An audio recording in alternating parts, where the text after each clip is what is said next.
Hello, guys. It's the last stream of 2023. As if you didn't know that already. Good to have you in. It's a Saturday. It's really strange doing a stream on a Saturday. Should be tomorrow, but I thought rather than miss it, because it's every other week now, we'll do it on a Saturday. We'll see how many we get in. I did notice a comment earlier. It said, let me just see if I can pick up on that comment. Yeah, look, No Name says many will forget the special timing of this stream. Possibly. There's normally about 100 when I start the stream. There's about 80 in at the moment. So hopefully, if people are watching YouTube tonight, they'll see that it's live and they'll come and join us. But I thought what I'd do today, as it's the last stream of the year, I've pulled out a lot of the old adverts. Do you remember during COVID, I put out some of the old Monkey PG Tips adverts? There were some funny clips, adverts, lots of different things, Monga Minutes. There's no competitions tonight.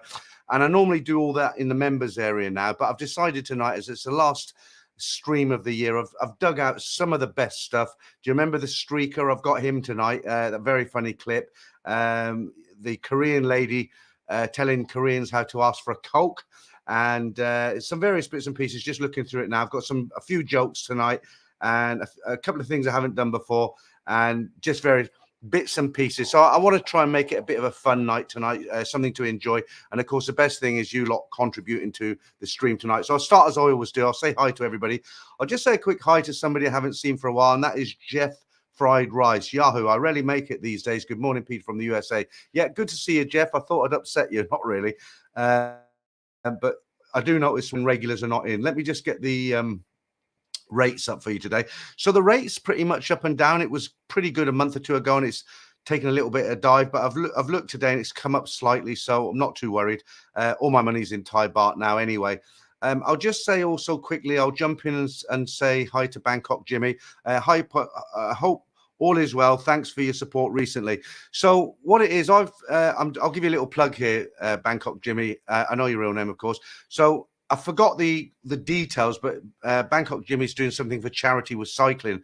I believe he's going to attempt to cycle a great distance. I forget where it is, but I'll tell you what, if you want to write out in a comment exactly what it is you're doing and a link to your support page, I'll show it on the screen. And if anybody wants to support you, then they can go straight to that page and make a donation. I think I was one of the first. I donated, I think it was 20 euro or something like that, about £18. So just to help kickstart the charity, as it were. So right away, Bangkok Jimmy, write it out, and I'll put it up on screen for everybody to have a look at. Going to say a quick hi to Bernie, an old friend of mine. Bernie is in the house. Patty, looking forward to a great stream. Bernie's a guy who, a viewer. I met him on here like everybody else. I've met a lot of viewers out here now, but Bernie and I had a couple of meals together. Bernie likes a good curry, as do I. And we went out the other night, and well, I say the other night, about a week ago, and I went somewhere I haven't been to for about a year, and that was Nana Plaza. I can't stand the place now. I've done it, been there, all the rest of it. And I said, Bernie, we were in Hooters. I said, come on, Bernie, let's do a couple of bars in Nana Plaza just to see if it's still as scrap as it was, And we actually had a really good night. We ended up in a bar called Spanky's on the second floor, and they do all these shows, and they're a little bit immature, a little bit childish, but you know what? They were really good fun, I'll give you an example of one of the shows. A couple of girls come out with wigs on, like red hair or orange hair, and they've got these beach balls, and they're throwing them out to the crowd. That's the crowd, the audience, the viewers, not the viewers, the customers. They're throwing these beach balls out to the customers, and the music going is girls just want to have fun, and the customers are throwing them back. And it's kind of immature, but when you've had a few beers inside you, it's kind of quite fun. So hi to Bernie there, and I'll say hi to everybody else as well. So let's go right back to the beginning and see who's in. And I had a surprise as well today. I don't know if you remember, if you're a long time viewer of this stream, do you remember Sheila, the lady from Scotland who wore the mask? And I got her in as a guest, and I was supposed to do a live stream with her probably about 10 months ago now. She was here. She'd visited her girlfriend, Mint, and I'd had a couple of messages from her way back then, and I hadn't heard anything. She contacted me today, and me being me, I tried to get her into the stream today, but it's a Saturday afternoon in the UK, and she's making gingerbread men or something with her nieces. But she's looking really good. She was a bit ill, but she's lost some weight with it, but she looks very, very pretty now. And you know, she said, you know, I'm looking forward to coming out. She's told me when she's coming out again, and we're going to try and hook up and do a stream somewhere. So if you remember Sheila, she's good fun, very intelligent, and hopefully we can get her back on this channel. Right, let's get rid of this because it's starting to annoy me now. Okay. Let me just say thank you very much. I've got a feeling I know who this is.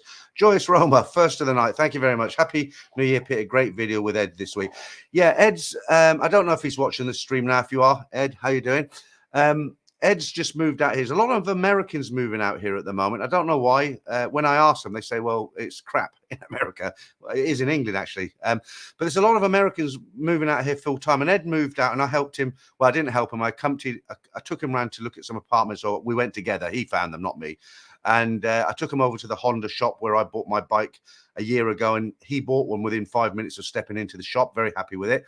And I've met him a few times and he's become a friend now, and I thought it'd be a good perspective, is that how you say it, to interview him and say, look, you know, a year ago I put out a video where I came here to Thailand at 62 for a year, and I thought it would be a good idea to get somebody else's point of view, because Ed hasn't got a family. He's a bit younger than me and he's just moved out and he's here full time. And we just sat down and spoke for half an hour. We looked at his condo, and I've just released that video to members today. It will be available to everybody else on Wednesday. So that's quite interesting. Right, Roger, good morning from Brazil. Good morning, Roger. How are you? Nice weather, I hope, in Brazil. Martin Ryder, the Chinese New Year of Monga. Okay. No name. I think I've said hi to you. How you doing? Roger, let's put that up again for you. In Jomtien Beach, you can still see... Oh, tell me about it. Are they still doing that? I'll read that again. In Jomtien Beach, you can still hear Hotel California everywhere, every night. Do you know what? That used to do my head in. I suppose it still would if I went around the bars and I heard it. You know, going back 20, 25 years, you'd go around the bars and they play the music, and every now and again, especially when you have live bands, I mean, they just did Hotel California to death. And I really mean to death. And it got to the point where if it came on, I'd ask for my bill and I'd leave. I know it's bad, isn't it? But yeah, I hear where you're coming from, Roger. I can't believe they're still doing it. And it's those first few notes, and as soon as you hear them, you think, oh God, let's get out of here. Uncle Nene, happy holidays, everybody. Hope Santa brought you at least one thing on your list. I don't know what he's going to do here, because we don't have any chimney pots in these apartments. How's he going to get in? I'll leave a window open for... Oh, that's next year. I'll leave a window open for him. Right, Donald Trump, how you doing? Jerry Massey, good morning from Virginia. How you doing, Jerry?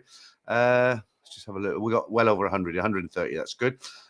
Just in case you're wondering what's happening, if you just come along and think, hey, it's a Saturday, you don't normally do a Saturday. It's because it's New Year's Eve tomorrow, and it's going to be real busy everywhere. I've been invited onto the river that runs through the middle of Bangkok. Forgot the name of it now. Anyway, it doesn't matter. River cruise, going for 4 hours. It stops, watches the fireworks and everything. And I'm going with some friends. They know who they are.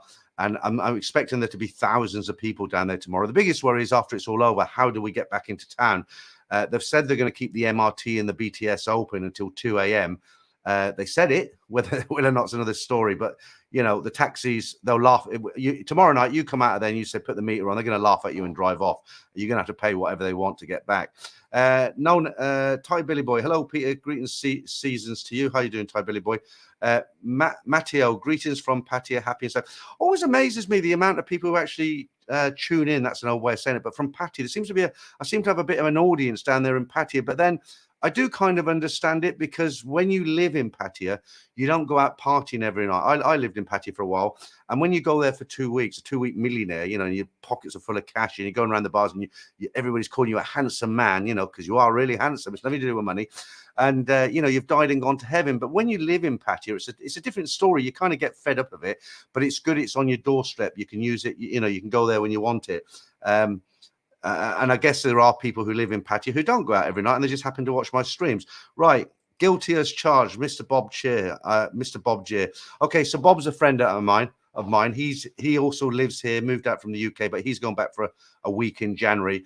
And I made a big mistake the other night with Bob, and I've swore I'll never do it again. Okay, so here's the situation. I'm sitting in my lounge watching Netflix. It was one of those nights I wasn't meeting anybody. I wasn't going out for a beer or anything like that. And I had a few beers, and I was actually feeling a little bit merry. So, you know, it was getting to that time, and it got to about 1 o'clock in the morning. I thought, oh, it's late. I'll chip off. I'll have one more San Miguel light, then I'll call it a light. Finish that San Miguel light. And I got a message from Bob. He says, curry with a question mark or something similar. And, you know, I'd had a few, and you know how I like curry, and it was 1:30 in the morning. I said, yeah, okay. And I went to meet him 2 o'clock in the morning, and I had the lot. I had a chicken curry, naan bread, rice. I mean, the works. I came straight home, went to sleep. I really suffered, really suffered. I mean, I woke up about 4 in the morning. I could hardly breathe. I felt like a washed up sperm whale laying there. You know, my stomach was so hard. I was burping curry, you know, I was farting curry. And the next day, I didn't eat all day till about 6 p.m. And then I had something very, very light. So I shan't be doing that again, Mr. J. John Atkinson, season's greetings from the Eccles UK. How you doing? Eccles UK, yeah. Sheila sent me a picture today, a video. I didn't have time to put it on here, of it snowing in Scotland. She said, I bet you don't miss this. But actually, you know, when I looked at it, I thought, yeah, I wouldn't mind putting my wellies on and going out with Benji the Beagle and, you know, having a walk in the snow. But of course, you know, you've got to take the rough with the smooth, of course. Right, Jeremy. Jeremy's here at the moment as well. Good evening, Peter from Lat Krabang, Bangkok. Just relaxing after some food. Looking forward to the live stream. An advance Happy New Year to you and to everyone else watching your channel. Okay, Jeremy, thank you. So I met Jeremy here about probably 2 months, 3 months ago. It's probably even longer. It seems not so long to me. We went to the Al Hussein. We had a curry. Jeremy, that isn't his real picture. We went to the Al Hussein, we had a curry, but unfortunately this time the timing's just wrong. I've been really busy. It's that time of year and I haven't been able to meet him. So I said to him tonight, maybe he's gone back on the 6th, or maybe I'm hoping maybe between the 2nd and the 5th, we can meet up and do another curry or something, or a coffee. Pupmaster 1, Happy New Year, Peter and fellow Mongers. Martin Ryder coming from Monger Command and Control HQ. Joyce Roman, morning, Peter. Have a great New Year. Bangkok, Jimmy, I've done that one already. Brian Street, good afternoon from a glum UK.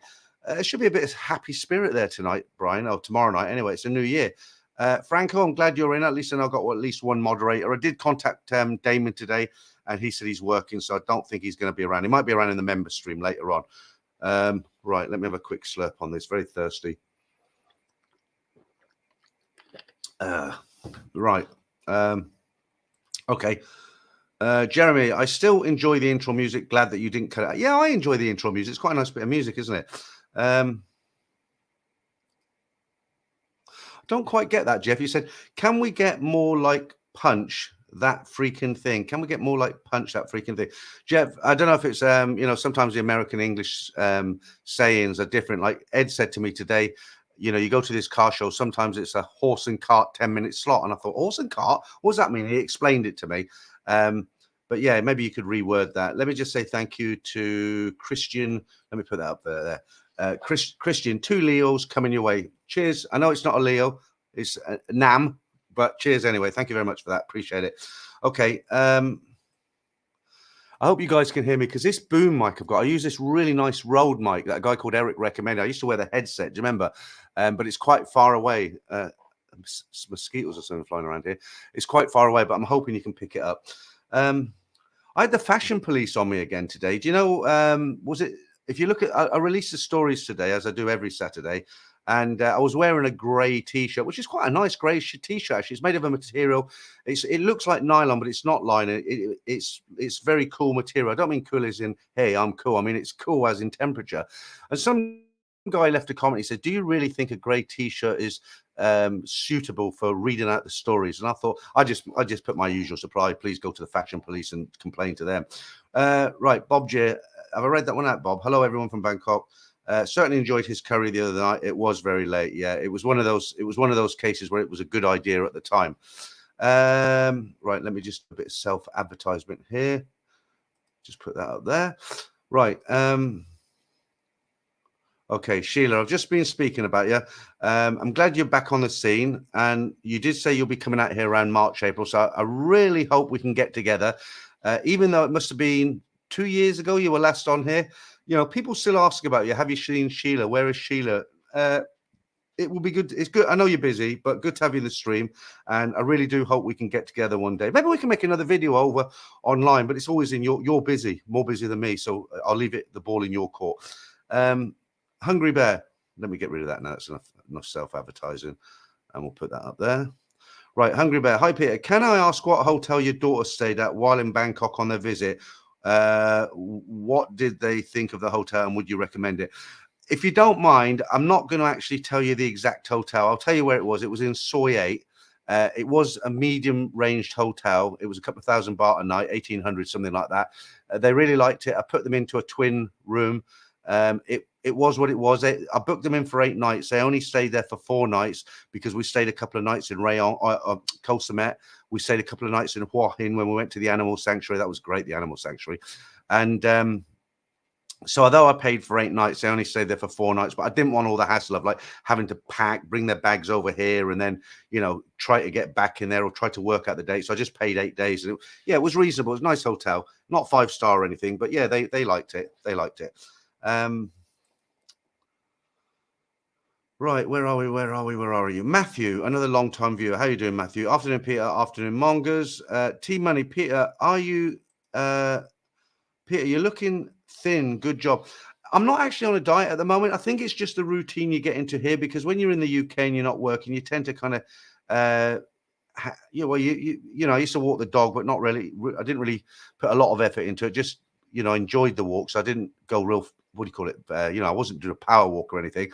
I just think it's a lifestyle here. I want to lose some weight because I have got a little bit of a stomach on me.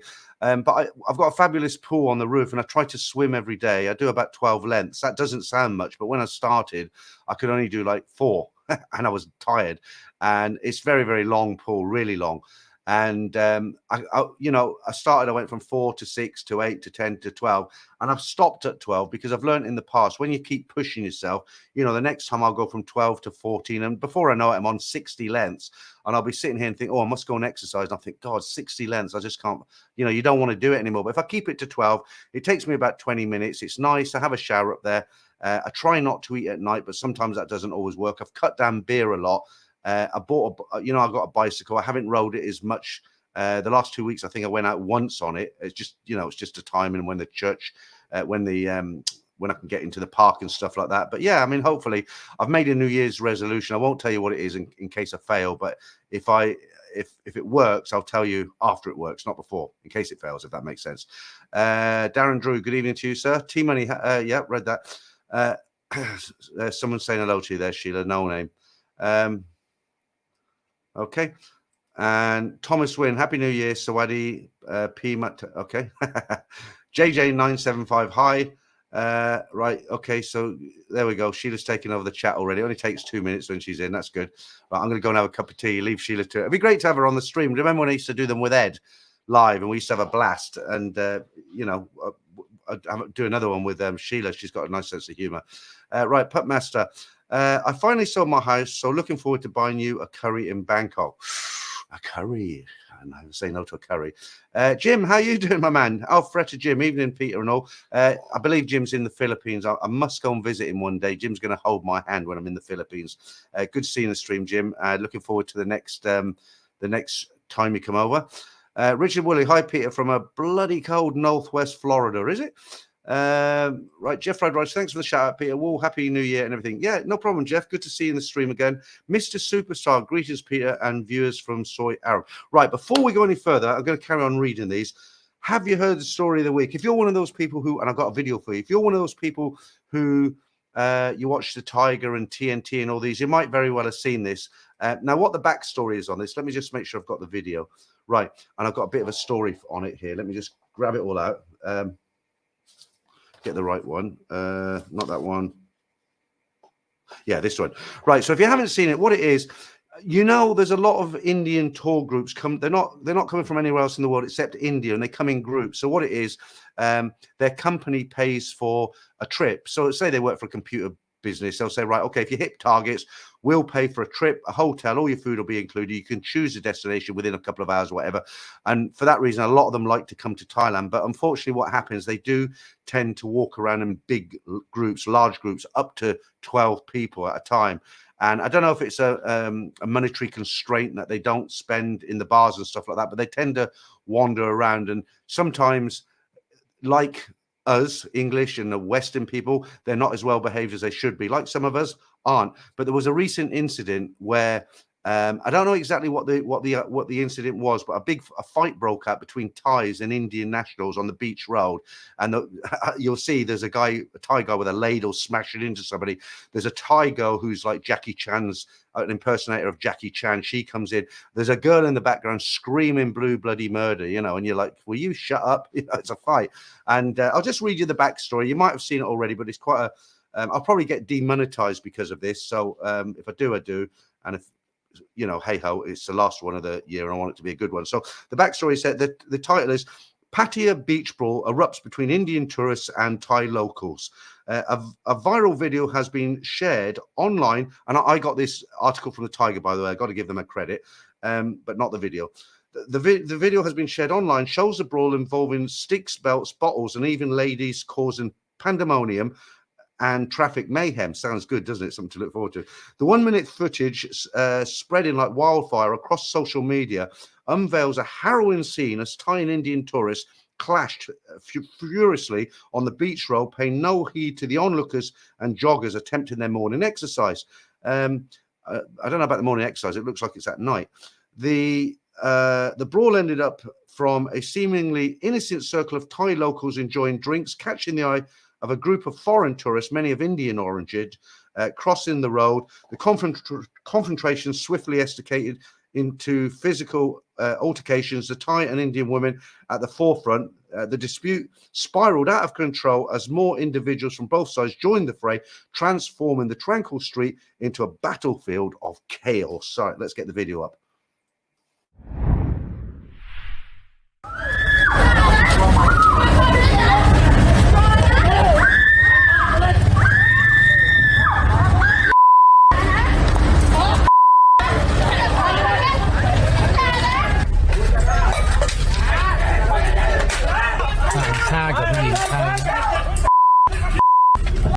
กระบวยยังมาเลยโอ้โหดูสิโอ้ยแล้วก็มีทั้งชกทั้งตีนี่ทำร้ายผู้หญิงด้วยนะฮะเหตุการณ์ที่เกิดขึ้นนะครับอย่างที่เล่าให้ฟังแล้วครับมีทั้งกลุ่มคนไทยและก็ชาวต่างชาตินะครับคล้ายกับคนอินเดียวิ่งไล่ตีกันกลางถนนครับใช้อาวุธทั้งไม้เข็มขัดขวดแก้วเหล็กกระบวยตักแกงฟาดกันชุลมุนครับชาวบ้านนี้จอดรถกันงงเลยครับว่าเกิดอะไรขึ้นพร้อมกับมีเสียงร้องของหญิงสาวเนี่ยกรีดตังไปทั่วเลยครับผู้เห็นเหตุการณ์รายหนึ่งเล่านะครับว่าตอนเกิดเหตุเนี่ยก็เห็นกลุ่มคนไทยครับทั้งชายและหญิงเนี่ยนั่งตั้งวงดื่มสุรากันอยู่ระหว่างนั้นอยู่ๆก็มีกลุ่มชายครับก่อนจะเปิดฉากตบตีกับหญิงไทยครับและด้วยความที่ว่าหญิงต่างชาตินั้นสู้ไม่ไหวครับจึงตะโกนเรียกกลุ่มเพื่อนชายร่วมชาตินี่แหละให้เข้ามาช่วยกันหน่อยจากนั้นครับกลุ่มชายต่างชาติก็ไม่รอช้าปรีเข้ามากลุ่มผู้ชายไทยก็ไม่รอเหมือนกันเข้ามาซัดกันกลางถนนเลยแหละครับเนี่ยจึงกลายเป็นDo you know what? I don't know who's to blame or whose fault it is or what happened to start that, but whatever it is,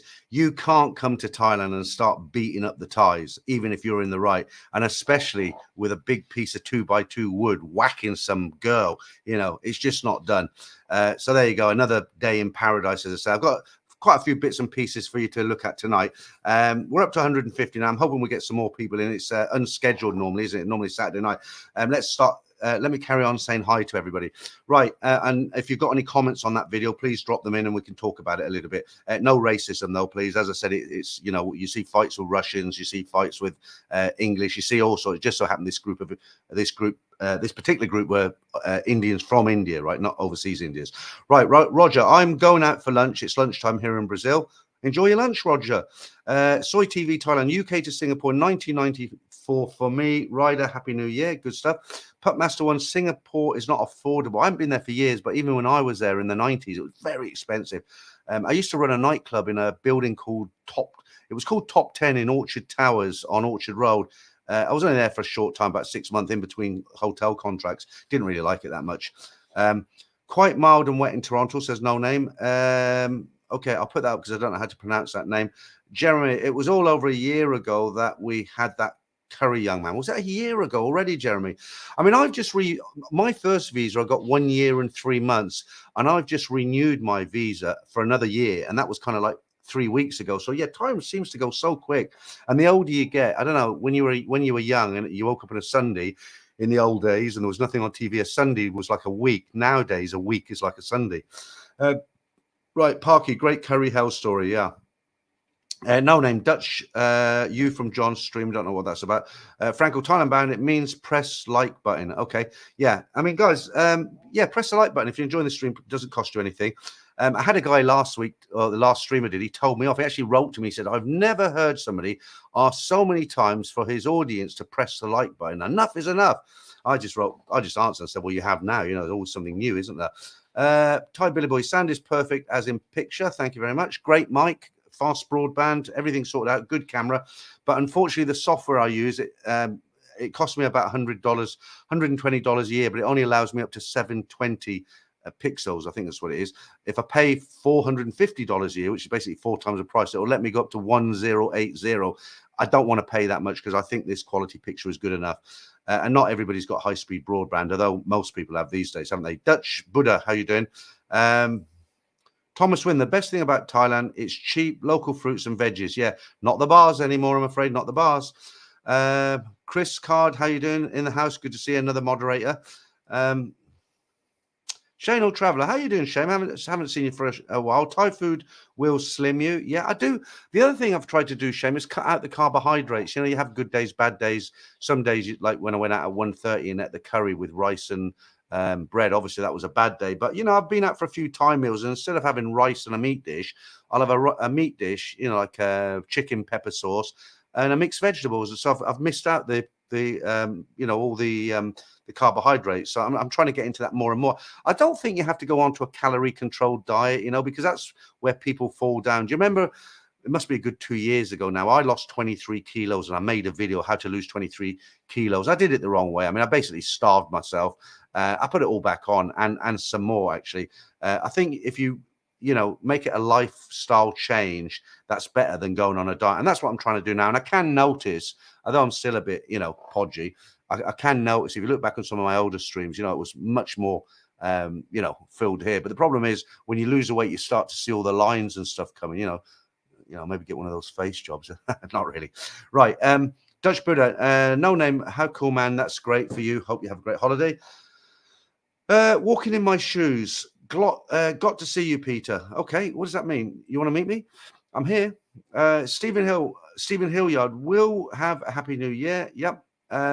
Martin Ryder, Indian cocktail, bucket of water and 12 straws. Martin, I did say no racism. That is funny, but it's a bit racist, honestly.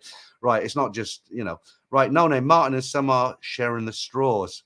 Oh, my God. Okay, let's not start something off now because I'm going to get, you know, you guys are all right. It's me who's going to get the, you know, the crap kicked out of me. Right, Dick's enormous, handbag at dawn. Stop, no more. Now I've got to get past all these comments where you're all saying the same thing. Right, right. T Money, ladies will be ladies, no suit for you. I mean, I thought it was a great weapon, you know. She had the old ladle, actually banging him with a ladle, you know. Andy Holmes, hi, how are you, Andy? Napoleon blown apart.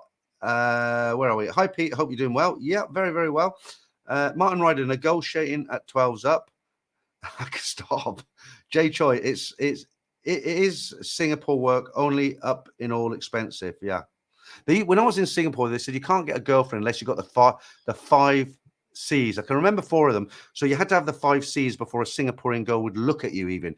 And that's cash, condominium, car, credit cards. And there's one other. And for the life of me, I can't remember what it is. Maybe somebody will tell me. Gary Russell, hi Peter from the UK. We'll be out to Thailand 6th to 2nd, 24. It'll be hot by the time we come out here. It's hot. It's kind of hot now, but it's a winter. Let me just, you know, there's a lot of people coming out here. Look, I'm not a news channel, but let me just read because I thought this was quite interesting. Let me just read this out. So Suwana Palma Airport braces for a record-breaking New Year influx. Okay, so this is not like your regular tourists coming in for, you know, all throughout the high season. It says the president of Airports of Thailand, CEO, led a thorough inspection on December 28th of Suvarnabhumi Airport readiness for the impending New Year celebrations. Sources reveal that it is getting up to an aviation onslaught from December 29 to January 4 with a staggering 6,777 flights. Okay, in 5 days, 6,777 flights scheduled.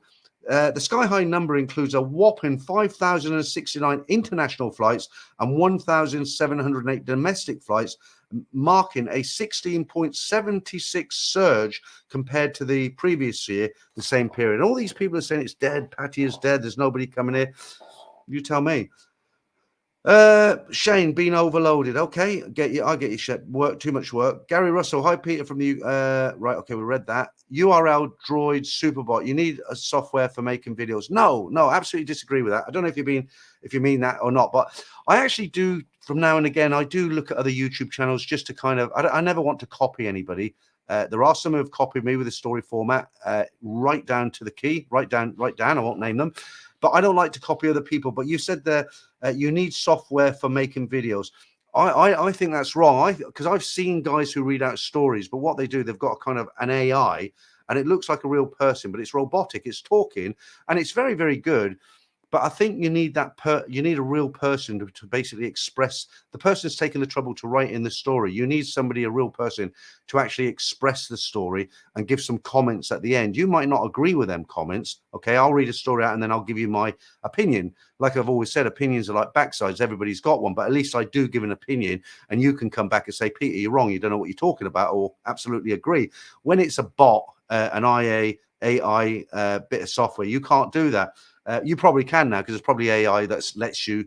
I know it's very, very good. I do use some AI for certain things, not necessarily all for YouTube. There is an AI, for instance, that you can, when you set it up, it will read all your comments in YouTube. So I go into my comments, I read them, and I manually respond to everyone that needs a response. But there is AI now that you can actually set up.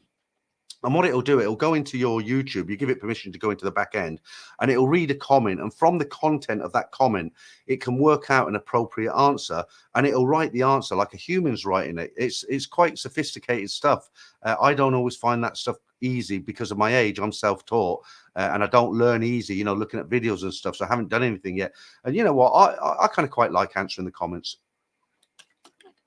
Listen, I've just got to turn this aircon down again. If I don't stand up to do it, the number changes, but it doesn't actually bring it down. I'm getting all excited now and hot under the collar. Right, 22. 22, that should do it. Yes, it's on. Right. Hobson's Choice, evening, Peter and all. Can't pronounce that name, so we'll put your name up. Will you be meeting up with the Steady Eddie when he comes over? I doubt it. He didn't. He's said he's not talking to anybody, didn't he? From YouTube. Lester Paul, happy upcoming New Year all. I'm back in Thailand in 5 days' time. Tommy Tran, what's your New Year's Eve plans? I did mention at the beginning, I'll mention again very, very briefly. So I've been very kindly invited onto a river cruise, and it's basically about 4 hours long. When I did it with my daughters, it was very nice. It was 2 hours. You go up the river and come back. You go on an Asiatique. It's going to be like a zoo down there. New Year's Eve, you have thousands of people down there. We've got to find the boat, get on the boat. But it lasts for 4 hours. I'm going to go down there about 6:30, 7. We'll get on the boat about 8 o'clock. It'll stop around midnight. Watch the fireworks for 15, 20 minutes, however long they go for, half an hour. Drop us off at Icon Siam.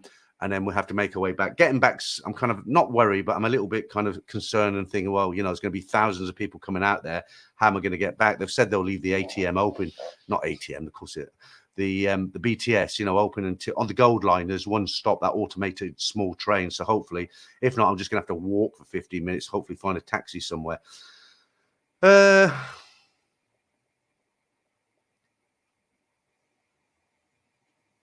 Okay, Martin. Boohoo. Evening, Peter and crew. Hobson's Choice, 5th C, Charisma, haha. Rain in Blood. On the subject of the 5 Cs in Singapore, well, women make rules for boaters. I never heard that word before. And break the rules for good-looking alphas. Okay, I'd love to know what that 5th C is. Cash, credit card, condominium, car, and what's that 5th one? Right. Frederick, is it? Hello from Samui. Too much traffic here now. Really? Yeah, I guess people have gone down there for the. They don't go down for the day, do they? They've gone down for the New Year's Eve festivals. I loved it. I was down there with my daughters. Very nice dinner on the beach. I had a room actually. I thought it'd be a good idea to get. I paid a lot of money for it to get a room where the balcony was actually the sea was actually probably 50 feet in front of me. But it actually woke me up in the morning. The crashing of the waves. You don't think about things like that. So I'm laying in bed. and the windows there, I could just open the doors and there's the sea in front of me. And but about 4 or 5 in the morning, I was waking up with the sound of the crashing of the waves.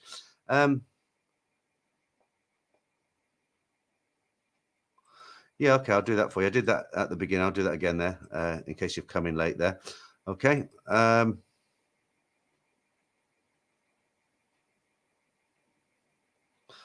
That is you said you paid $7.20 4 times. Yeah, I mean, it might not be 4 times, but it's not kind of like a little bit more. I use StreamYards. A lot of the YouTubers here use StreamYards because it's a very simple piece of software. There is better software. There's OBS, which is what I know. It's what he hasn't told me about. I know because I tried using it. Nick down in NDTV, who I know, their setup, because they have a very nice, when you look at their stream before it starts and as they go in, they've got little windows and pictures and things. And I know they use OBS Studio, which is quite complicated for someone like me to set up. So I use a bit of software called StreamYards, and it allows me to do things like this. If you just use YouTube and you click live stream, all you can do, the camera will turn on and you'll see me sitting here with my bedroom behind me. Okay. But when you use this software, you can use a green screen, put this nice backdrop up. I can put comments on screen, this ticker, get people involved, bring people in. But it's about $120 a year, and they give me the quality 720. That's a maximum. You can go up to 1080, but then you pay more. I think it's almost like $400 or a little bit more. So if you're thinking about starting a channel or something, that's what you want to use. Martin Ryder, where's Paul Hoskins? I might have upset him actually, because he said, why don't you and Marley, sent me a message and he said, what? No, he left a comment. He said, why don't you and Marley do scissor paper, that game, scissor paper rock 10 times? And I just answered, I said, oh, that's a little bit silly, really. I might have upset him, but he might be back. Right. V, Pete, Merry Christmas and Happy New Year to you. I hope 2024 is prosperous year and your channel. Well, I mean, there's channels that have popped up in the last year, and some of them are, I mean, look at the Royalty Lady. She's popped 400,000 subscribers. I mean, she's a good singer, and she's got some other people involved. I'm sure there's someone in the background who's set it all up and everything for her. But she's become very, very popular this year. As has Chris, working for you, is it? I think he's up to about 400 now. And of course, the other big one, the biggest one actually, is CB Media. Very good personality. He's a petrol head, isn't he? So there's a lot of big channels here. David Bond, he once came into my live stream. I think he's over 1 million now. And some I can't remember. There's a guy who's got a girlfriend called Sai. He's quite big. There's just so many YouTube channels based in Thailand now, and there's a lot of newbies out there now, a lot of couples. I've come across them. I've got a friend who owns a bar down in Pattaya, and he said to me, he says, everywhere you go, there's a YouTuber with a camera. And he said, they're YouTubers, not just taking videos, because they've got these selfie sticks, and the way that you can just tell. I've been I'd say I've been plodding along. I'm on my 5th year now. I'm not going to light any boxes of fireworks or anything like that. It is what it is. I just plod along. The stories are there. I've started doing videos about other things. I'm quite happy with it. But I can't see me ever reaching 400,000 subscribers unless I get a pretty girl to do the streams with me who's semi-naked as we do them. Right.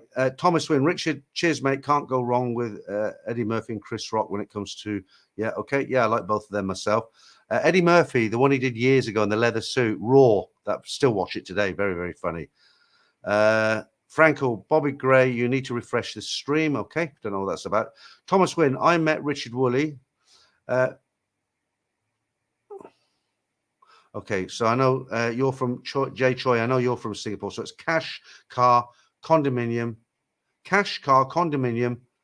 car, Korea. Korea, that was the 5th one. Yeah. So the 5 C's. So if you want a Singaporean girl, you have to have the 5 C's, which is cash, condominium, credit card, car, and career. If you don't have them, you don't get a Singaporean girl. Right. I'd rather move. If I lived in Singapore, I'd rather, probably move to the Philippines or somewhere. Be a bit easier, wouldn't it, to pick up a girl? Right, Kev, Sea Country Club Singapore, Aussie Rose. Okay, a lot of people talking about country club. Right, Mr. Crumpets, homemade crumpets, geezers, Jason. Jason, my old mucker, he's up there on the river. He's staying in a nice hotel with his girlfriend, Annie. Annie, are you out there? I'm talking to you. Yeah, so James is yet another guy who's moved out here. Another one. I think most of the Western world lives in Bangkok at the moment. But James came out here probably, it must be, I wouldn't like to guess, probably 6 months ago now. And he lives way out in the sticks. I'm going to be doing a video with geezer, as his name is on there, Jason. I'm going to be doing a video because he lives the other way. You know, a lot of guys live around the Sukhumvit area, Ceylon, in town. He lives with his girlfriend Annie right out in the sticks. There's no BTS or nothing. I think he said it takes 40 minutes on the train. He comes into town and, you know, we hang out and have a coffee and everything. He's booked into a hotel for 3 nights to watch the fireworks and stuff. So he's there now with his girlfriend. So I haven't even read your message yet. Hello, Peter, coming from Asia Teak. Just a quick hello. Sorry, mate. I'm just going on to catch a ferry back to Icon Siam. All right. After that nice bit of, there you go. That nice bit of talk for you then. Okay. Good seeing. Right. Hello, Bob. Pink waving hand, pink waving. Parky. Hi, Peter. Have they changed the rules recently for Farangs owning property in Thailand? Not that I'm aware of. I mean, you can't. I haven't heard anything. I mean, they might have done. I don't know. You know, a while ago, there was some talk that they were thinking seriously about letting Farangs buy 1 rai of land. Now, don't ask me to explain 1 rai of land, how big it is. Just go onto Google and ask, and they'll give you so many tennis courts or however they do it. But there was some serious talk about a year ago where they were saying, well, you know, to encourage foreigners, we'll let them buy 1 rai of land. It might have even been 3 rai of land. And at the moment, the present rules, I haven't heard that anything's changed, but at the moment, the present rules are that a foreigner in his own name, he can't buy land. That's why a lot of guys, he can't buy a house on the land. He can't own the land, can't own the house, standalone house. And that's why a lot of guys have been ripped off with kind of bargo girlfriends because they're in love and they think the girl's great and they can trust them. So what they do is they buy the land in her name, think, well, you know, we're never going to separate. You know, it's puppy love all over again, isn't it? And, you know, they get married and he buys a house and everything's in her name. And then all of a sudden it's like, I don't need you, clear off, and he's left with nothing. So the current rules at the moment, I mean, if you're a foreigner, you can buy, the rule is actually that you can buy an apartment in a block as long as it's got at least 60% Thai occupants. I don't know if they uphold that or they even check it, but that's the current law in the Royal Gazette. 60% Thais and 40% foreigners. As far as land goes, no, I don't think the rules change at the moment. There is ways around it sometimes with companies and things like that. I'm not a specialist, so I don't want to try and give you any information. But the plan I've got long term is if I ever decide that I want to buy a house, they've got these houses here called I forget the exact name, but they're called something like drop down houses, and they're actually a bit like a static caravan. You know, when you go into a static caravan in the UK or America, wherever, okay, it's a box outside, but when you go inside, it's quite luxurious and it looks like a normal house. But of course, in Europe, it gets very, very cold, so it's better to live in a real house. But here, they're not caravans. They build them so they look like houses and they blend in with normal brick-built houses, wood-built houses, and foreigners can own them. And you can actually pick them up for as little as kind of like anywhere between, I don't know, 10 and 20,000 pounds, $25,000. And that's a house. Okay, it's like a kind of static caravan, but you wouldn't, to look at it, it looks like a house and you can get it plumbed in. You have to get the permission. So basically what you do is you buy a bit of land. You'd obviously have to put that in your girlfriend's name or, you know, somebody else. You can't own the land.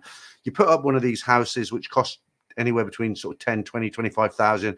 You lay a slab of concrete, put it up, get it all plumbed in and everything. And the beauty of one of those houses, a foreigner can actually own one of those. And if it all goes tits up, if you have an argument, okay, you'll never get the land back, but you can actually dismantle that house, get somebody in to dismantle it, and you can take it, put it on a truck and put it somewhere else. But the most important thing is you can own it. So it's not like you're going to lose everything.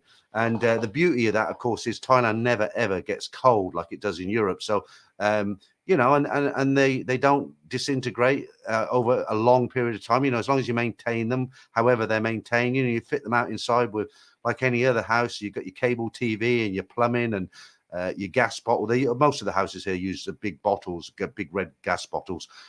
You're not allowed to have gas in the apartments most of the time. It's hot plates, you know, which I hate. But yeah, it's something else for you to think about if you're thinking about, you know, getting a house maybe. Thomas Swin. Raw and Delicious are 2 of Eddie Murphy classics. Yeah, I can't remember. I've never seen Delicious, but I've watched Raw a number of times. Right, Shane Traveller, renting is a better way.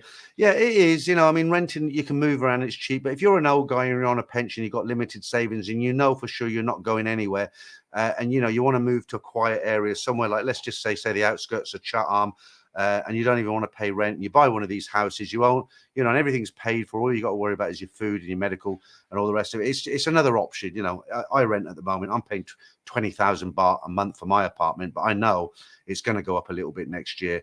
And if it is a little bit, I'll probably stay here. If they go mad, then I'm going to have to move on.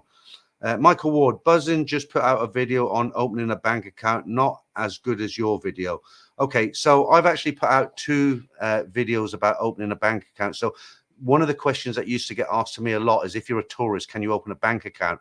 And you couldn't, but I did a video with Peter from Thai Legal Protection, and they can help you out with that. If you go to Thai Legal Protection, you'll see the video on my channel. And another one I did on it was about myself opening a second bank account and what documents I had to produce. I didn't use a visa or anything like that. But I haven't seen Trevor's video on opening a bank account, but thank you. I'll take that as a compliment. I'll put that up there for a second. Right, Richard Woolley, we'll call the trailer. We call that a trailer in the States. Yeah, you call it a trailer. We call it it's either a caravan that gets towed on wheels, or it's a static home or a static caravan, because it's the name is in the word is in the name. It's static. You know, you can move them, but you have to split them in half and put them on 2 lorries. Right. Mike SP, Country Club membership. Martin Ryder. To own land, you need to start a business and have 2 Thai shareholders, both blind and over 100, living opposite ends of the countries. Okay, so yeah, I mean, you just don't do it, do you? Right. Okay, so let's. We're nearly an hour in now, so let me dig out some of this stuff. So, right, I'm going to get some, some comments from guys who. I'm sure there's guys just watch the stream and just wait for me to make mistakes or do something they can complain about. But I went into all the, during COVID, it was a great time for me in this stream. I used to get 500 plus in every week, Fridays and Sundays, and I used to put a lot of effort into doing competitions and getting adverts and funny things and stuff, and funny stuff, funny bits and pieces, and. I've dug out some of the best. You've probably seen all these before, but they're just funny. And I think what I'm going to do as well, I've dug out a couple of manga minutes. Now, obviously, these are reruns. I'm going to do one in the member stream, one here, and I've got some jokes as well. But I think we'll start with this one. This was the funniest one I've ever seen. You've probably seen it, but it never gets old. The reverse angle showed that was a good call for offside. Oh, my word, I think we've got extra man on the pitch. Can't imagine he'll get too far, though. Well, I don't know. No, so far he's giving the police nothing but a good look at his backside. I don't know if this is a cry for help, but it certainly got my attention. Oh dear, that's an image going to stay with me for a very long time. Scorched onto my retina. I do hope he's not heading for the royal box. Oh, that's going to leave a mark. Oh, we have contact. Looks like he has more souvenirs for the crowd. I think he's got the shoes to thank. A minute ago, they were all chanting who had all the pies. I think there's your answer. Yeah, that's really good. I don't get tired of that. So there'll be a few more bits and pieces like that tonight. Okay. Let's do this one. And next one. Please give me cock.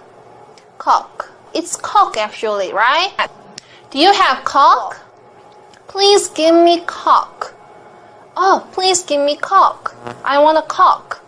Please give me cock. Cock, and ask them the price of cock. Yeah, that's a very famous clip. That's a Korean teacher. She's actually obviously describing how to translate how to buy a Coke. That's all over the internet. It's just a joke, so don't be offended by it if you're one of those people who does get offended very easily.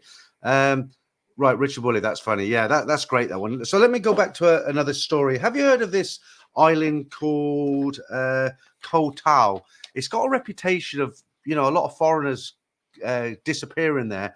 And I just want to read out this story. Again, this is from the Tiger. A 30-year-old British tourist has broken her silence about a harrowing incident on Thailand's infamous Koh Tao, dubbed Death Island for its dark history.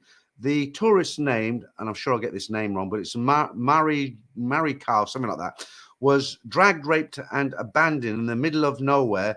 She recounted the traumatic experience. I remember taking a sip from a bucket, and a moment later, I woke up almost half naked in the bushes. That's it. The last conscious memory I have drinking from the bucket, despite the idyllic beaches. Koh Tao gained notoriety after 60 British people died mysteriously from 2014 to 2016.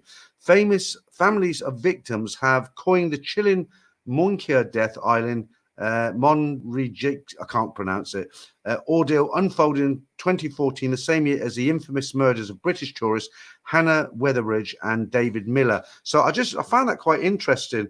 And yeah, I mean, it's really weird. I haven't been to that island myself, and I'm not sure I want to go there. But I agree with you, Shane. I mean, it sounds like a serial killer is on the loose, whether he's Thai. There was some talk about a Dutch guy who lived on there.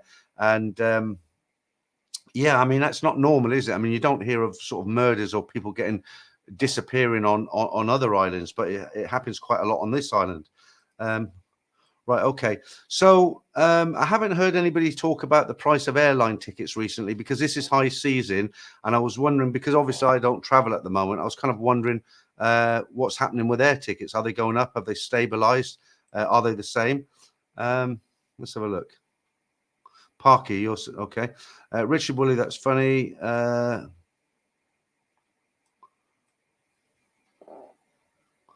Bob Gray, thanks, Franco. I will try that. Well, I don't know what that's about. I've missed that. Okay. Yeah, I've read that one. I'm just trying to find the ones that I haven't answered. Hello, Bob. Right, I've read that as well. Okay. Right, Martin Ryder.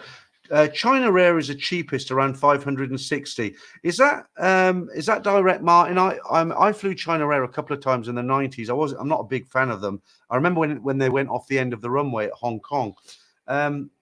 Frankel says 17 direct, 717. That's not a bad price, Frankel. 717 direct. So I take it you'll be coming out on either Eva Air or what's the other one? Eva or Thai. What's the other one? Thai Airways, of course. Yeah.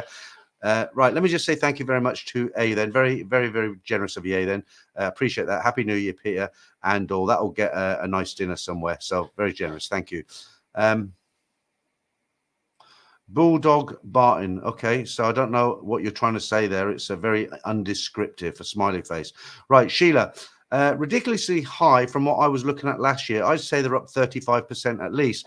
Well, about 6 months ago, they were really crazy prices, weren't they? People were quoting sort of £1,000, £1,200, and that some of them flights that were stopping off in the Middle East, but they seem to have come down a little bit. What are you getting quoted, Sheila? Because according to Frankel did tell me when he's due out. I can't remember when it is exactly, but 717. That's kind of about £50 more than I used to pay. But you know, I haven't flown economy over here for a good 2 years since those days of COVID. Right, I don't know what that refers to. Martin Ryder, 51 hours nightmare. Is that what your travel time? Frankel, Thai Air. Okay. Well, it's like I said before, you know, Thai Airways and Eva Air, they pretty much dominate the direct route now from Heathrow into Suvarnabhumi. I don't know any other airline that does a direct route, and I think they do.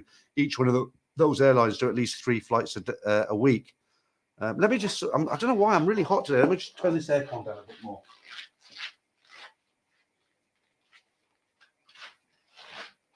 Of course, this was the infamous aircon that leaked twice now. The guy who fixed it the last time, we were supposed to get some professionals in to fix my aircon, and they couldn't get anybody. So the maintenance, I mean, they try hard, but you know, he came up with a broom and he opened it up and he stuffed the back end of the broom into it. And I don't know what he did. It's been fine ever since, but it seems to not be as cold as it should be. Right. Andrew Makari, British Airways still not resumed direct flights to Bangkok. Yeah, but is that a bad thing or a good thing? I mean, they're not exactly brilliant these days, are they? British Airways had a lot of complaints about them. Not complaints, but people saying they're not as good as Thai Airways or what do you call it? Eva. It makes you wonder, though. I wonder why they're not popular. Have you flown British Airways? Did you think it was was it good? Was it not good? I haven't flown British Airways since the late 80s. I can't remember. It was so long ago. Right, Thai Billy Boy, 4 February from UK on Skyscanner, 584 from London and 692 from Manchester. Well, 584 is a very, very good price, but I would imagine for that price, you're going to be stopping off in the Middle East somewhere. It's not going to be a direct flight, is it? Yeah, Brian, prices will start dropping after January. Yeah, because the end of the high season is basically the end of January. Once it gets to the last sort of day of January, we start into February, then you start getting into low season again. Not really low season, but the high season starts to taper off at the end of January. And it's amazing the difference between temperature between January and February, it's a big difference. You know, it's almost like somebody flicks a switch. I remember last year here in winter, it almost seems comical to call it winter here, but I remember last year in high season when this is supposed to be the coolest time of year. It was really cool, you know, really pleasant. You could sit in a bar at night outside, you didn't sweat, and it was real nice as opposed to in the summer. And we've had a couple of weeks really hot and humid weather. It's almost like the summertime, but we had 2 days last week, maybe a bit longer than last week, maybe 10 days ago, and it was really cool. You come outside and it was like almost like being in the UK. You know, there was a little bit of wind, it wasn't humid, the sun was pleasant, but it wasn't, you know, burning down on you. And yeah, it's real. I mean, it's a shame Thailand's not like that all the time. It'd be the perfect place to live. Sometimes I go out at kind of 7 o'clock in the morning, and it's like that. The sun's not yet, you know, burning through, and you know, I'm out on the scooter, and it's kind of almost like cool air going over me. And it's very nice. Unfortunately, I'm not really a morning person, so I'd be up at 6 and out on my bike in the park because that's when everybody else does it. I tend to go out at like 4 o'clock in the afternoon, end up sitting on a bench and sweating profusely. Chris says BA has gone downhill. Yeah, as I say, Chris, I haven't flown with BA for many years, decades actually. So Sheila said British Airways is a joke. I use them every 2 weeks and never on time. Okay, so I presume that's from Scotland to somewhere else in the UK. Richard Woolley. Yeah, I did a full service on it about 4 months ago, Richard. Do you clean the filter in your aircon, Peter? You can take them out and clean in the shower, makes a big difference. Okay, I'll try and do that tomorrow, but I got a company in. It's a bit different how things work here. I've got a couple of properties that I rent out in the UK, and I rent them out with no furniture. They've got carpets, curtains, and a cooker. That's it. But if something goes wrong in the property, like I'll give you an example, like one of the windows becomes loose or the glass gets cracked and it's nobody's fault, just something happens from outside a store, then me as a landlord, I'm responsible for fixing that, right? Not the tenant. And it's the same. We don't have aircon really too much in the UK, but if one of my properties had aircon and it wasn't very good, I'd have to pay for it. But it's a bit different here in Thailand. As a tenant, you're expected to pay for it, and it is written into the contract. And I have a very nice landlady. You know, when I first seen the contract, I thought, well, that's not right. And she was kind of like giving me the benefit of the doubt. But when the air cons were not great, I phoned her up. I said, well, I sent her a message. I said, look, let's get them done. I'll pay for it. And it was 500 baht each aircon, so £23 to service them. And that was a professional company coming in, taking the whole fronts of them, taking them on the balcony, you know, hosing them down, cleaning the filters and everything. But yeah, I know the 2 filters you're talking about. You just pop the bottom, they'll pop out, and you can wash them in the shower. I'll give that a go. I might even do it tonight, actually. Let's see how I'm feeling. 20 Rothmans. Thailand bound BA products to Bangkok has been poor, even up front for about 12 years. It's a low revenue route. Okay. Michael, LA, San Francisco, Oakland has gone downhill fast. High crime, high taxes. Yeah, that's why a lot of Americans and a lot of Western people moving over to Thailand now. You know, because it's so much better if you're able to do it. But you know, I was talking to, on a completely different subject, high season and low season, all the rest of it. I was talking to a friend of mine tonight, and his daughter's gone down to Pattaya with her boyfriend. She's only young. I think the boyfriend's 18 and she's about the same. He's just got himself a new car. Good job out here. Half Thai, half American, I think he is. Mix, like she is as well. And they went down to Pattaya, and they really struggled to find a room. You know, when you go to Pattaya, I mean, they're almost thrown rooms at you. There's so many rooms in Pattaya, you'll never not get a room. And you'll pay anywhere from normally around 1,000 to 2,000 baht. You'll get a good room. That's what I pay. I'll pay 1,500 baht and get an upgraded room to the next level. It's not their lowest room. You check into the Blackwoods on Soi 7, really nice hotel, 1,800 in normal season, not high season. And he was telling me tonight, he says they went down there and they couldn't get a room, and the few rooms that were available were like 4,000 baht plus. And they weren't 5-star hotels. The reason they were 4,000 plus is because they had limited availability. All the hotels are full, but of course, you know, they're going to have the Pattaya firework display tomorrow, which is it's a big event in the calendar. So people, you know, a lot of people want to get out of Bangkok and go down there. I've got a car. The only reason I haven't gone down there is because I have a live stream tonight, and I don't particularly want to drive down there tomorrow because I know it's going to be very, very busy. So yeah, you know, the hotels down in Pattaya right now, they're very, very busy. I'm not sure about Bangkok. Bangkok's busy right now, really busy. Actually, when I walk along Sukhumvit and down some of the soys. All the restaurants are full. The bars are full. There's a lot of people bustling, hustling. I mean, you can just tell from 6 months ago. It will go quiet again, of course. But it's nice to see people back. I mean, Thailand's recovered, hopefully. And it looks like everything's back to normal, for me anyway. Right, thank you very much to Christopher Tate. Merry Christmas, Peter, and all the very best, mate. Yeah, cheers, Chris. Couple of beers there, definitely on you. Thank you very much. Right, 20 Rothmans. Okay, I've read that. Right, Toby Price, British Airways. It's like let's stick the boot into British Airways tonight, isn't it? Right, British Airways is owned by AIG Group. They're registered on the Spanish Stock Exchange. Okay, right. Not sure if we needed to know that much about British Airways, but thanks anyway. Parky. Right, now you're retired over there in Thailand, Peter. Are they strict to see that you have a monthly income coming in from the UK? Well, you've got to be careful here because, you don't want to say too much to give things away. This is Thailand and, they make rules and there's ways around rules and, everything's not written in stone as you think it is. And, if I ever meet you in a bar or we sit down somewhere and have a chat, I'll tell you actually how it really is. But yeah, the law at the moment is, you either have 800,000 baht in the bank for at least 90 days before you go for your visa on the second visa anyway. It doesn't matter about the first one.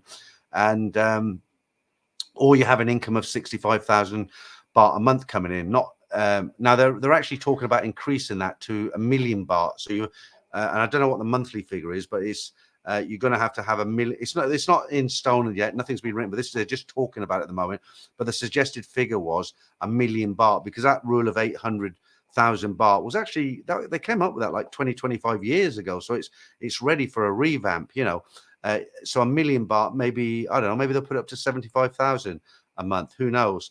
I know in the UK, for instance, they've doubled the income needed for people bringing spouses into the UK. You can bring her in from France on a boat. You don't need to do anything. Just throw a passport away, get on a rubber dinghy in France, and you're in. That's it. They'll even put you up in a 4 or 5 star hotel and give you £37 a week. So I don't know what they're worried about. But anyway, I know now in the UK they've actually doubled the income that you need to show to have if you took a Thai girl, for instance, to England, you wanted her to live with you, marry, whatever, then it used to be something like around 17, 18,000 a year, and they put it up to something like 36. Don't quote me on the figures. I'm just trying to give you an estimate of how much difference it is. So yeah, they've tightened up. So it's only right they'll probably do it here in Thailand as well. All right, the old hoot is itchy again tonight. Excuse me while I just grab a bit of the old tissue here. Yeah, I think I'm going to have a go at that fan tonight because it really, normally I have it on 24 and it's nice and cold, but it's on 21 now and I'm still feeling warm. Right, Ricky, in Thailand, all you need is a big C, great big C. I was up there the other night. Okay. Right, let's see what else. I'll get something else on for you. Did we do a manga minute yet? I can't remember. That's how bad my memory is now. No, we did the streak, didn't we? Let's do a manga minute. Okay, this is one of the old ones, of course. This will be the last one now. I won't do these anymore. But this is just a reminder of the dark days of COVID when we did it from the stream from my secret HQ in my garage.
There you go. Memories from a distant past. We've got one more in the members stream tonight, and then that'll probably be it. The last one of 2023. Right, Ricky. Look, honestly, it didn't. I thought I was answering you in a clever way because I got exactly what you meant by you need a big C. I got it. And I thought if I answered it in a way that I was talking about the supermarket, that you'd think, I just thought it was being more clever, but obviously that went over your head, if that makes sense. So anyway, let's agree to disagree. Ted and Peter, I think one of those girls was my sister, laugh out loud. I'd like to meet her if it was. Right, okay, let's see what else we've got for you, as it's the last stream of 2023. We've done that. Okay, let's do one of these, because these were like really remind me of the grim days of COVID. Do you remember these?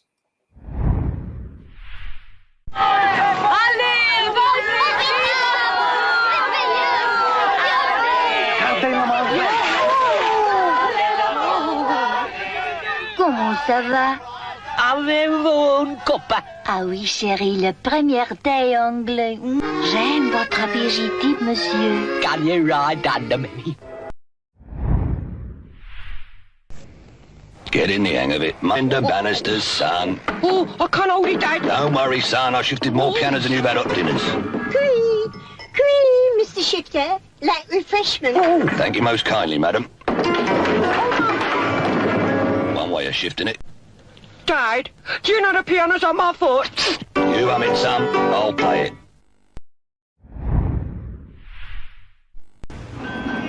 Who made this tea? Charlie did, Mr. Bennett. I made it special. You passed your MOT, Charlie. Me MOT. Made horrible tea, lad. Try PG tips. I said, I felt to run out of oil. Yeah, they're really funny for us English, but I don't know if the Americans would get the humor of that, because we kind of have different humor, Americans and English, don't we? But that was something I used to do in the, when we were locked up under COVID. I used to put a lot of effort into all these adverts and competitions and things like that. And they were so big in the 80s, early 80s in the UK, and they were really, really funny to us. But I guess for, non-British people, maybe they weren't as funny. So there'll be one more, but I'll do that in the members area. There's a good question I want to answer there. I'll put that up on screen. Right, Joyous Roman, he said, hey, Peter, can you talk about the roads on your Honda Click? I don't know what aspect you mean about the roads, but let me tell you something that might not be what you're asking, but what I was going to talk about is, the thing is, I live in the centre of town near Nana BTS station. I have a car, which is great. It's a little MG3 automatic 1.5, great aircon, parking camera, tinted windows, so people can't see me, only out the front. And, it's all paid for and I'm happy with it. And it's great when I want to go down to Rayong or Hua Hin or Pattaya or somewhere like that. But, trying to, go to a supermarket here or something like that, it's just so much easier to jump on my Honda Click. I got Honda Click 160, and I ride that everywhere. And I've noticed the last couple of weeks I've witnessed a few more accidents than normal and a few more kind of shunts. And I actually had a car hit me the other day. Now, don't worry, it's not as bad as it sounds. I'll explain what happened. But the scooter's great. You can go everywhere. I ride like a tiner. I'm in and out of traffic. And, I am an experienced motorcyclist in the UK. I had big motorcycles. I had the GS 1400 Suzuki. I've had Pan-European, the Honda 750. I've had FS1E when I was 16. So a lot of bikes. I've always had bikes. I love bikes, more for toys and transport. And getting around here on the Click, the roads are pretty good. They are pretty good, actually. It's only when you go down certain quiet soys that you get a few potholes and things. The bad thing is here, they don't let motorbikes of any size on the motorway. So, in a motorway in the UK, if you've got a big bike, you can go just hurling down the motorway like the cars can, but they won't let anything on the motorways here. So if you've got a nice big bike and you want to head down to, say, Pattaya, which is only 2 hours away, you can stop every half an hour. The services, it's not a big deal to ride a bike down to Pattaya. In fact, I'm going to do it on my Honda Click just because I want to. I'm 64. I want to have that experience again of, riding on I was going to say open road, but it's probably not open, it's probably all. But yeah, generally, you've got to be really careful. The bike's the way to go. If you live in the heart of the city, people say, well, you don't need a bike. You've got the BTS, you've got the MRT, you've got taxis, you've got tuk-tuk. Yeah, you have all that. And I do use them occasionally. If I want to go to On Nut, I won't ride the scooter there because it is a long way down Sukhumvit Road. I'll just go on to Nana and I'll go down to On Nut or the W District. It's very convenient. But, honestly speaking, if I want to go and buy a loaf, some fresh bread from Terminal 21, It's 2 minutes up the road. I can park in the basement, buy my bread, and come back home on the scooter. You know, if I want to go up to Big C, up to Ramafor there, it's just so easy on the scooter. I know all the back roads and everything now. So, Joyous Roma, if you're asking about the roads, they're pretty good. But I was going to tell you a little bit about now where I live, without giving my address away completely, you can cross over Sukhumvit Road, you know, so you can either go left and cross over it and turn right. You can't go left. And a couple of times I've seen on that junction a couple of motorbikes on the side, scooters, where once was one scooter kind of collided with another and a car kind of hit one. And when I say hit, they didn't kind of like bash into them and put them in hospital. They just kind of hit them hard enough to flip them over. And then one time I was sitting on that same junction. I heard a bit of a scratch and there was a car that had pushed this bike. Well, it happened to me the other night. I was going down to meet Bob and Jason on a cafe in Soy on Sukhumvit, and where it is, it's a little bit far for me to walk, but I can park the bike right outside on the pavement. So I thought I'll just take the bike, and the traffic was really heavy, and I was on the inside lane because I was going to stop. It's near the Burger King, one of the Burger Kings, and as I was going along, it was like, I don't know, it was a weird experience. It just felt like I didn't feel someone pushing down on the bike, but I was just going along really, really slow, just fast enough not to have to put one foot down, if that makes sense. And I'm in the middle of Sukhumvit in all this traffic. And all of a sudden, it felt like somebody pushed me. You know, it was just a gentle push, but it wasn't right. And I looked around really quick, and there was a 4x4 behind me. And obviously, you know, it's hard for him to see the corners of his cars really so accurate. And when you're driving in heavy traffic, you tend to drive very close. I do in my car, you know, much more closer than if I was in the UK. And that's what happened. So he was going real slow, and he was just kind of nudging forward like I was together. And his rounded bumper, just kind of pushed my exhaust, and it just kind of pushed me a bit. I made a big deal. I got off the bike and parked it in the middle of that lane. I looked at it. I looked at him, and there was a little scuff on my exhaust. So you know, I mean, I think a lot of it's to do with luck, but some of the Thais, when you see how they drive, it's you know, I think there's 20,000 deaths on the road in Thailand every year. It's one of, if not the biggest in the world, one of them.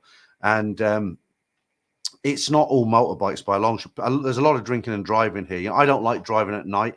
I've driven at night and been following cars that have gone from the left lane into the middle lane.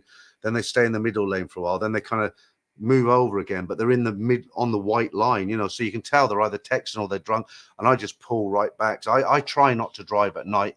In town's okay because people don't really want to risk it, but out of town, you know, especially rural areas, people, you know, they'll drink a bottle of whiskey and drive home. So you've got to be very, very careful.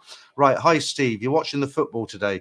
Yeah, that was an interesting conversation we had last night. I know exactly what you want. I'll take, when you get here, I'll pencil it in and we can go down to Chinatown and have a look at that.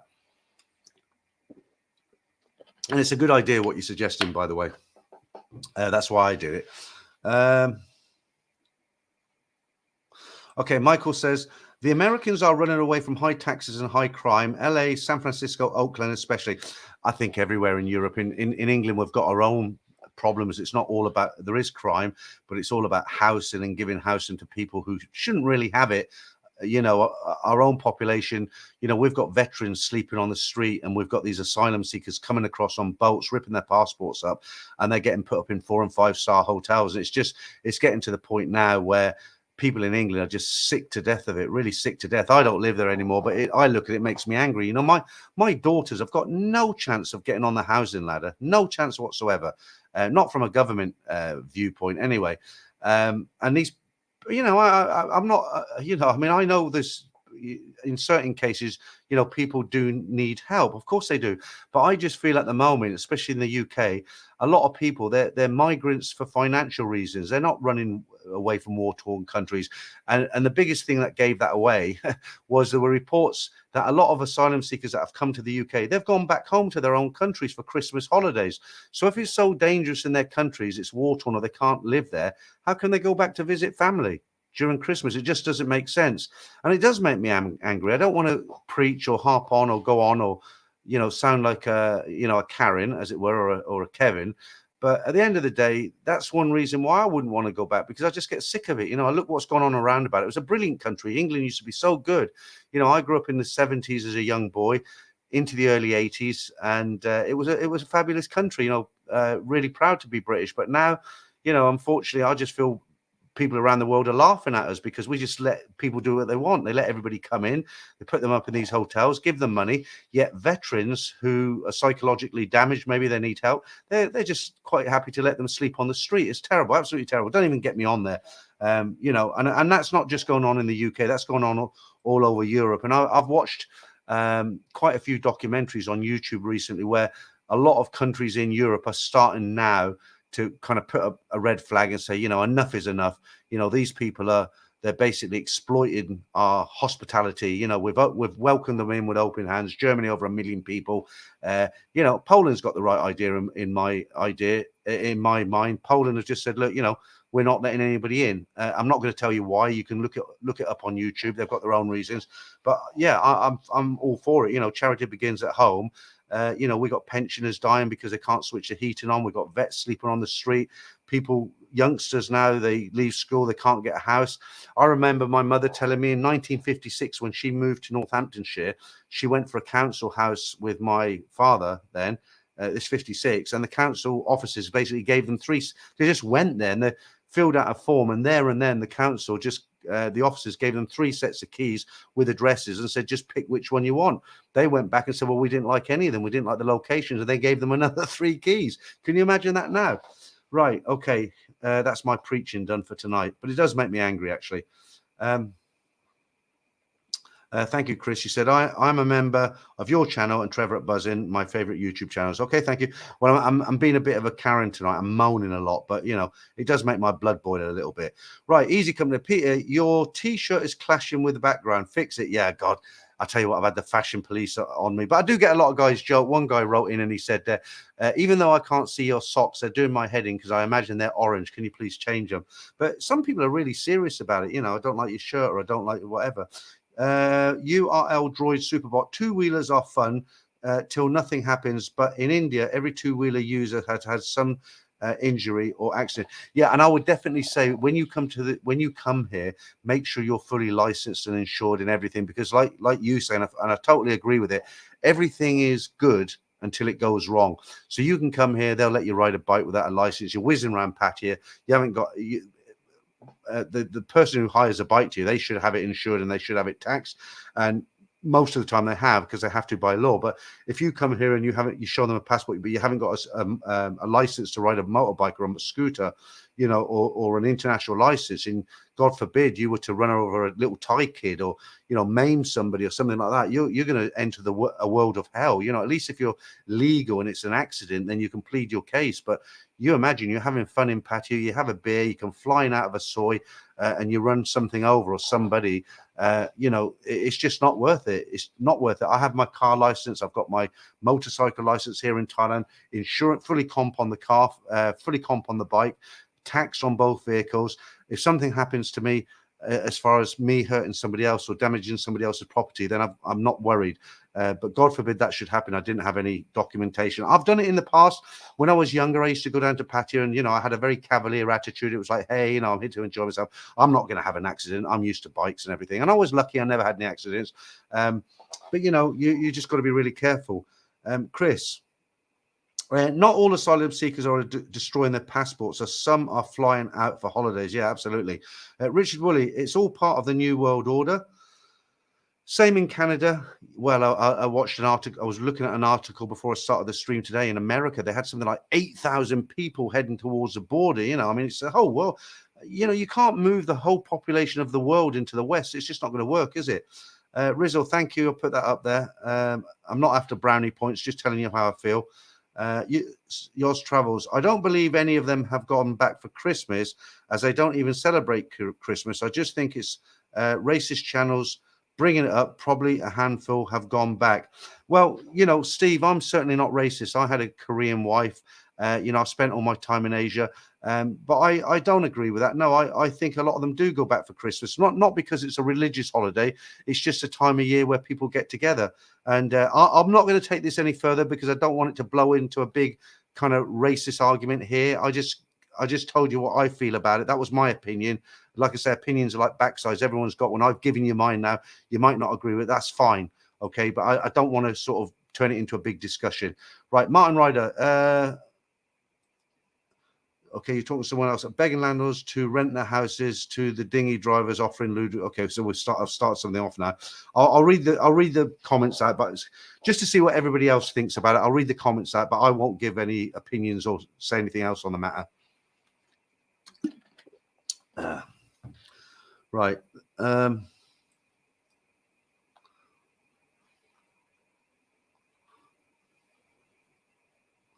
Okay.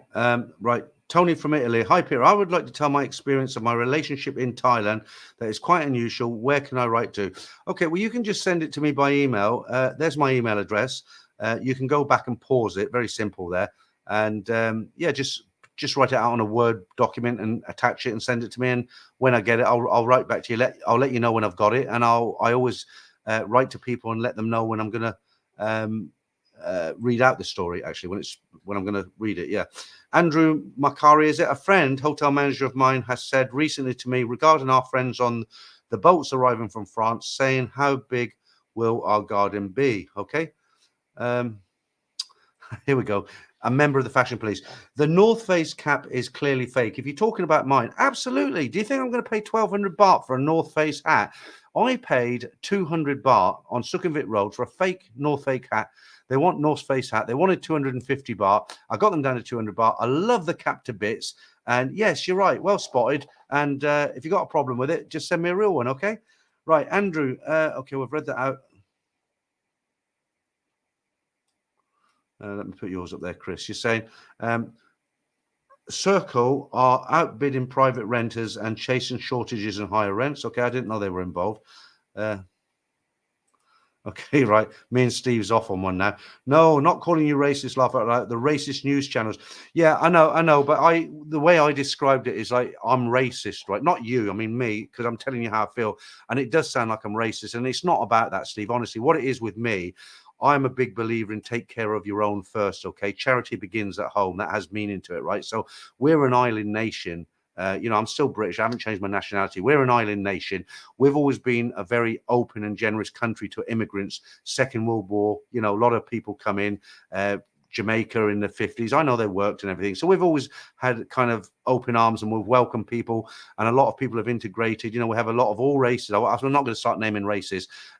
So that's absolutely fine. But I just feel right now certain groups are exploiting our generosity. And I think also certain groups are being left behind. Certain like the elderly, veterans who are maybe a little bit mentally unstable, people who are in need are getting overlooked for these supposed people in need, where we know for sure that most of them, or a lot of them at least, are economic migrants. They're not under threat of being killed in their own countries. And we've all seen the hidden footage of, I said I wouldn't say anything else now, didn't I? We've all seen hidden footage cameras in lawyers' offices, and they're normally from the same countries, and they're schooling people on what they should say when they go for their immigration test. This is what you should say, that you're in danger and you'll get killed if you go to your own country. And they're actually schooling them on what to say. So how can they be genuine asylum seekers? They're obviously not. I just feel very strongly about it, and I don't want to get in trouble with anybody tonight. But if you've got an opinion, tell me. I'll read it out. Robert 2000, agree 100% with you, Peter. Too many migrants coming into the West. Okay. Right. Martin Ryder. Yeah, was that him? Head of immigration at Luton Airport openly admits many of these refugees are flying home for the holidays. Yeah. Okay. So maybe not Christmas, but holidays. I said Christmas. Let me just say thank you to, Jeff Fried Rice. Happy New Year, Peter. Thank you all for all that you do. You have a great channel, and it's literally only one I have membership on YouTube. You might want a refund after tonight's because I don't have much material, but thanks for the super. I'll have a drink on you. Thank you for that. How long we got? A few minutes before I've got to have a break on time because I need to go to the toilet and have a beer in the member stream. I'll just tell you very quickly what I've got in the member stream tonight. I've got another manga minute. I've got a joke of the week, which is really 3 jokes. 2 are a bit corny, but just for fun. I've got another small clip, a joke thing. I've got another PG tips. I've got a new thing with 2 girls, which is really funny. And the usual comments and chit chat and whatever. No competitions tonight, though. Right. Easy Company. Yes, Billy, she's a good woman. Who are we talking about now? John K. If you're claiming asylum and on immigration, bail, then you don't even have a passport to fly. Well, a lot of them rip them up but when they come in, don't they? Michael Ward, it was a good stream up till now. Okay, Michael. I don't know why. Maybe you can tell me. Thai Billy Boy, East Company, yes. Susie Bar is great. That massive wooden kangaroo must have cost a fortune. I'm going backwards now. Right, okay. Right, Sean Jens. America is not that bad, especially LA. I went back to visit in October. LA, Orange County and Phoenix were fine. Weather perfect, driving great, air clean. Phoenix too. I'm 9 years in Thailand. I went to America I think it was 2 or 3 times, but that was 1991. And I went to California. We rented a car and we drove 4 hours through Death Valley to Vegas. Went to New Orleans before the floods. I thought it was great. The only thing that was a bit worrying at one point was we stopped at a gas station, a petrol station, in an area of LA, and the attendant, the guy behind the cashier, he said, "You guys aren't from around here. I can tell by your accents." We're like, "No, we've come from England." And he's like, "Well, I'd get in your car really fast if I was you, and don't hang around it. It could be dangerous." And that got me thinking a little bit. Okay, East Company, Maxim's